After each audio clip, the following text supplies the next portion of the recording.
Hi, you'll see my iPad in a second, but it's Friday. I'm kind of happy because I'm really tired and jet lagged this week. So I'm really, I think, relieved that it's Saturday and, we get to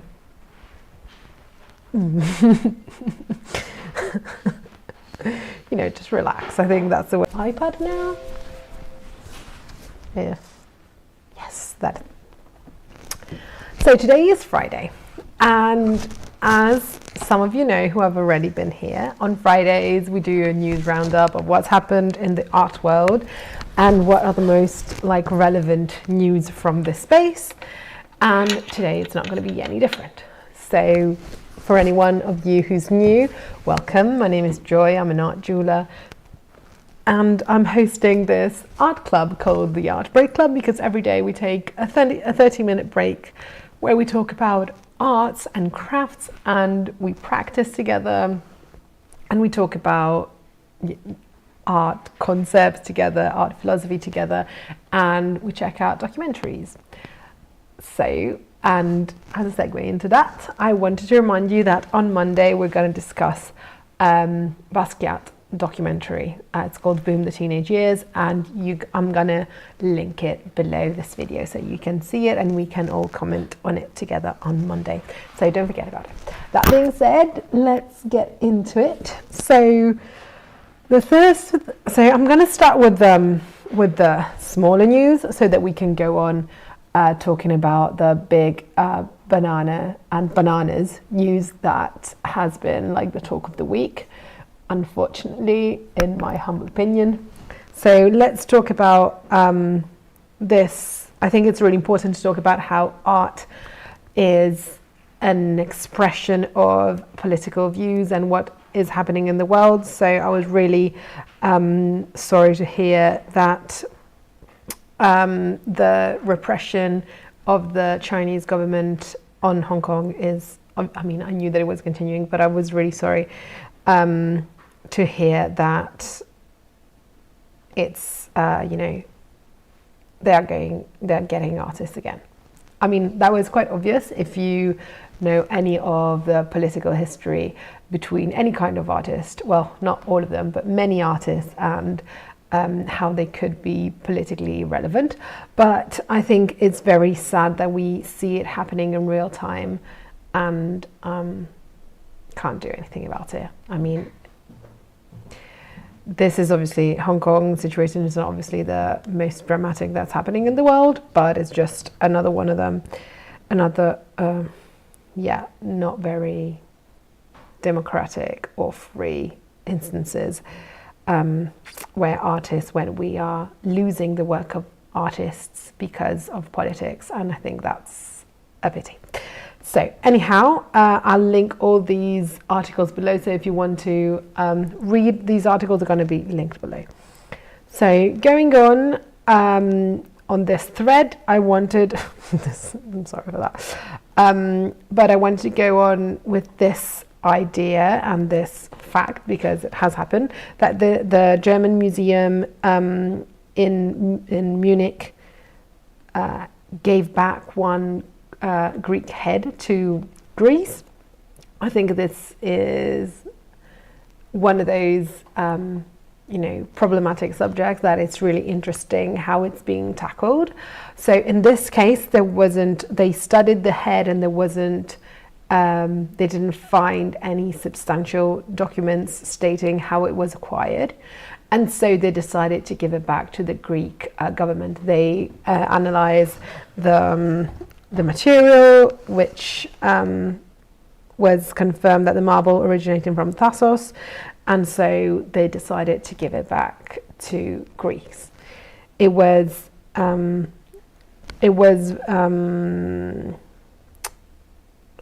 part of sorry, I was trying to find the place, but it was owned by a private German donor, and he gifted to the museum in 1989. And before that, there practically is no, there are no assurances on how it was acquired. So I think it's very interesting that these things are happening and how museums are tackling this problem, because colonization and also wars.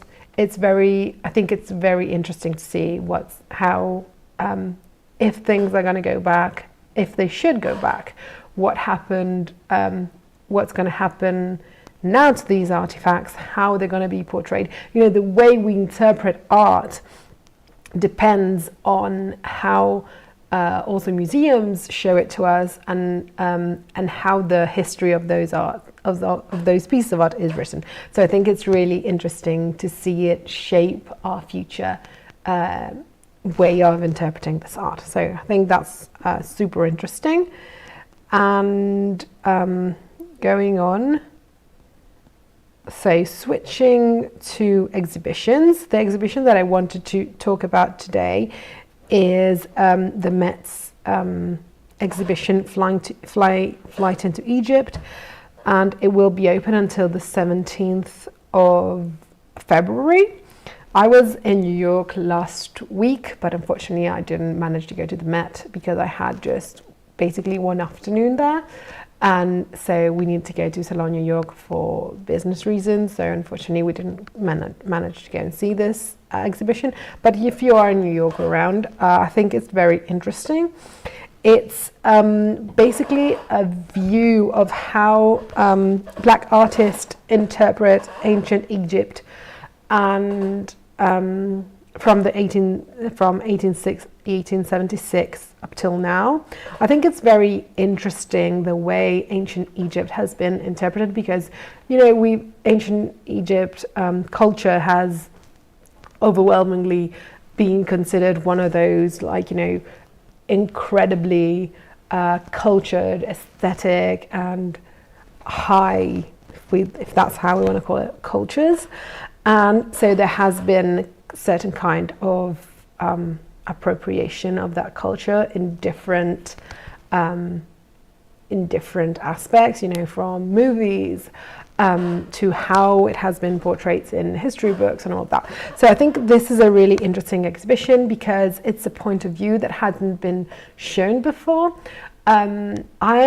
So the way I see things is that everything is always a point of view. So I don't believe in a complete and absolute truth. So I think that these point of views are very interesting because of how their identities are shaped, because of how they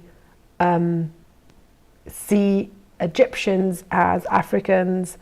Well, they are Africans obviously, but as part of their African culture and as therefore part of their ancestry. And I think this is this is part obviously of the African diaspora movement, and I think it's very, in my opinion, is very much linked to colonialism, but also slavery, and how the identity of people that are descended from slaves and people who were taken from a specific location and brought to other places, how they are interpreting their identity, because I think it's very different from an African who comes from Ghana and has always lived in Ghana. They obviously have a very different identity to someone who's maybe an African American who had descendants in Ghana, but whose family has been part of the slave trade and has been in America for the last 200 years or so. So I think it's very, very interesting how the Met is displaying this point of view, and I think it's super interesting that finally we get to see this point of view. Because yes, we can talk about Cleopatra, she black, she white. I mean, but that's, in my opinion, that's kind of irrelevant. But I think that displaying these point of views is much, much more interesting. I'm going to link this article, not only the Met, the Met's website. I think obviously you can find all the details you want to see there, but also this article, which I think is very interesting, and it I think explains the exhibition much better than I can. So I'm gonna link it below, and if you have the chance to go there, I think it's it's a very interesting take. So I would definitely go. Going on to art fairs and what's happening. So we have what's happening at the moment is FAB, FAB, which is the art fair in Paris. It's an art fair that is held at the Palais Royal. It will end on the 26th of November. So if you happen to be there, absolutely. Even just the venue, it's going to be beautiful because, you know, the Grand Palais has just been restored and it's absolutely stunning. There are 100 galleries and more than 14 categories, as you can see. You know, you have antiquities and furniture, jewelry, ceramics, tapestry, modern contemporary art, Asian art, Islamic art, tribal art, books and manuscripts. So there is a lot for anyone who's interested, and it's worth going, in my opinion, if you have the chance. So that's what's happening this week, and then next week we have one of the biggest fairs in the world, which is going to be Art Basel Miami, and we have the Miami Art Week.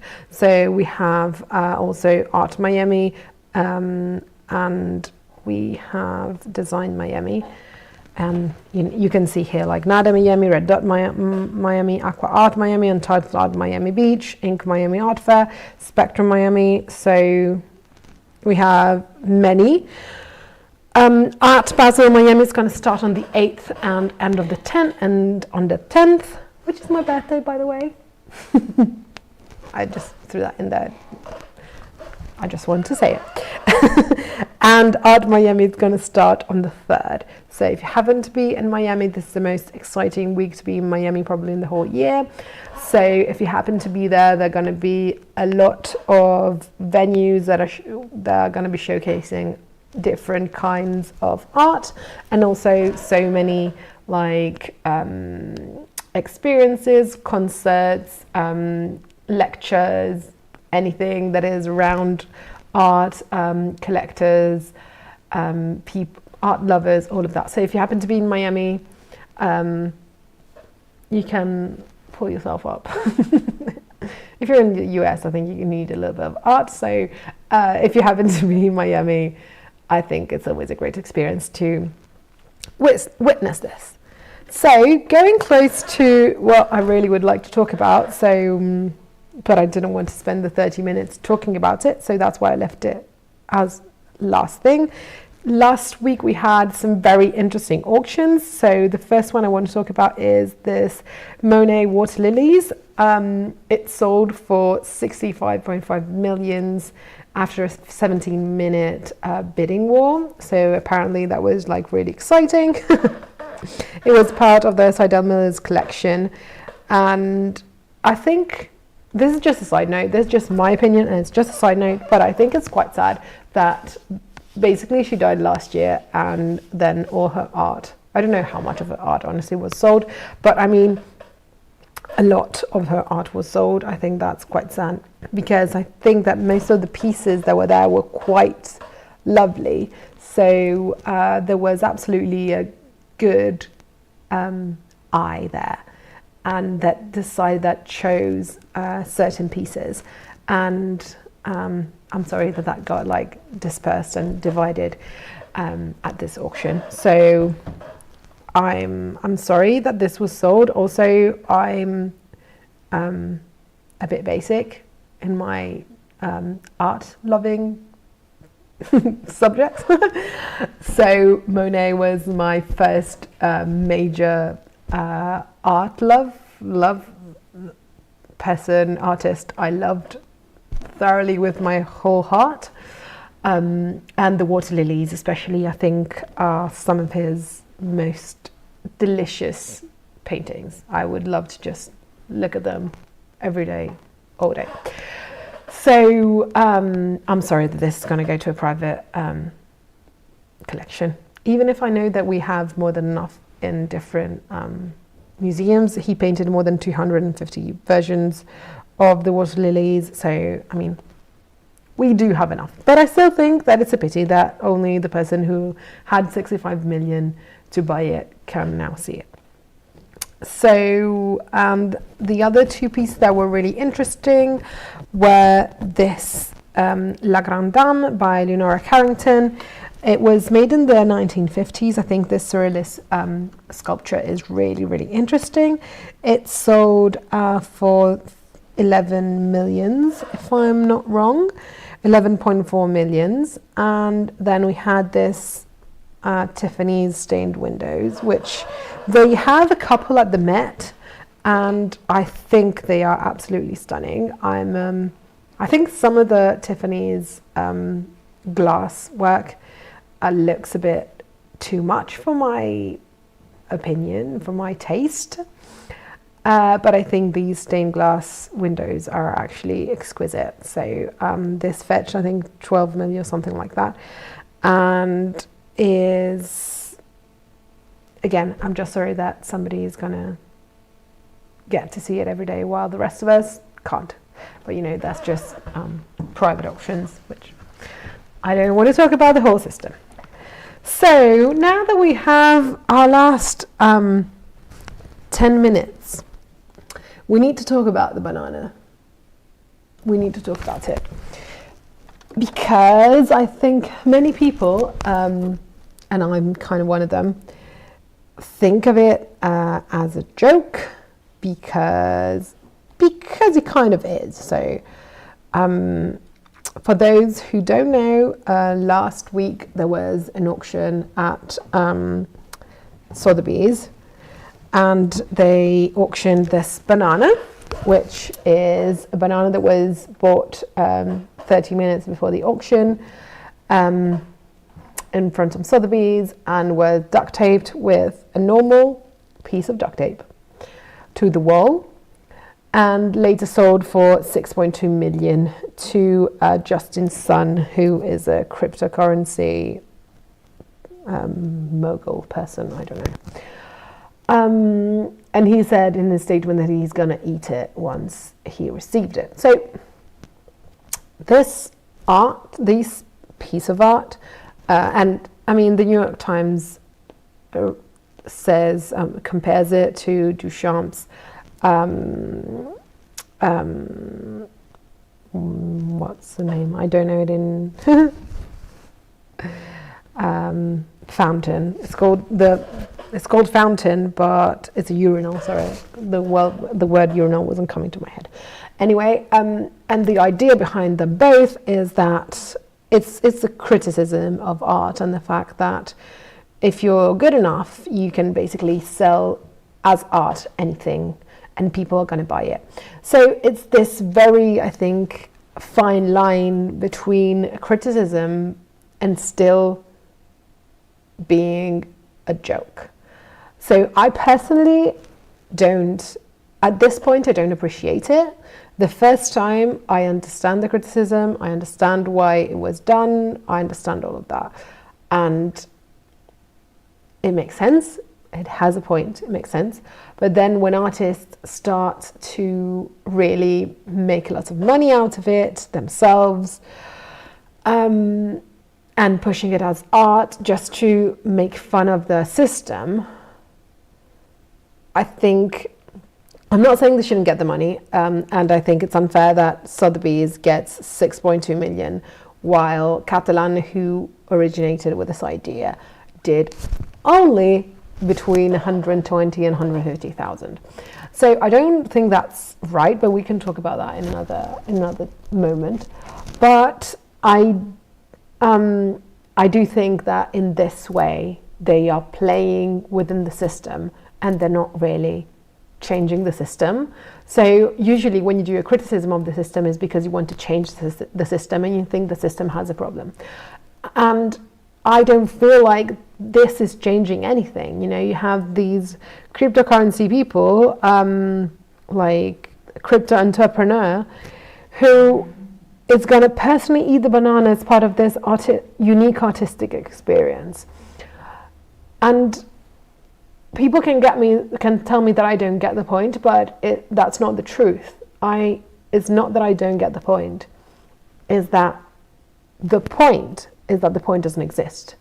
The point is to say that art has no value and art has no intrinsic value, and anything and everything can be sold as art. Therefore, art has no value, and I am completely against that thought, because I think that art has incredible value. Art, not only monetary value, but mostly it has a value to share experiences and communicate what words can't communicate, and also words are a form of art. So I think art is communication, and in that sense it has so much value. So devaluing art, saying that anything can be art, I think is a disservice to art and the art world. I also think that art that is only an idea, in my opinion, and this is just my opinion, is not art. There needs to be something tangible that has a certain kind of emotion, thought, and expertise linked to it.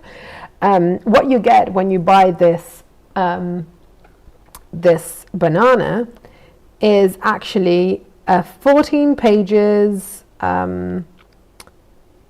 It's the 14 pages long description of how you should tape another banana with another piece of duct tape to the wall, and you're also going to get a piece of duct tape. And they advise you to change it every 7 to 10 days because the banana will rot, and you get a thing of duct tape with it. One of the things that I thought about when I heard this was that there has been this big scandal because I